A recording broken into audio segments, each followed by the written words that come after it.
আসসালামু আলাইকুম। ওয়ালাইকুম আসসালাম। কি অবস্থা বড় ভাই? হ্যাঁ সে আলহামদুলিল্লাহ। কই গেছিলি এত দুপুরে বেলা? গেছিলাম ভাই আমিনের কাছে। হ্যাঁ আপনি আমাদের জমি মারি খাইতেছেন, আমার কি জমিটা দিবেন না আপনি?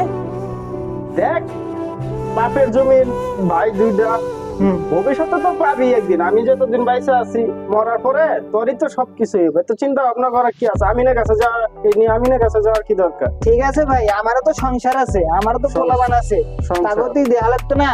হ্যাঁ, আপনি তো সব মেরে খান। পরেরটা পরে দিস, এখানে তো দেওয়ার দরকার নাই। তা হবে না তো ভাই, আমারও তো দিয়ে দেখা লাগতো, আমার তো চলতেছে না। আর তুমি তো সব খাইতেছো, একটু হলে আমাদের দেন। আরে তোর জমি জমা দিয়ে কি করবে? ছোট মানুষ, এসব বিষয় তুই বুঝতি না।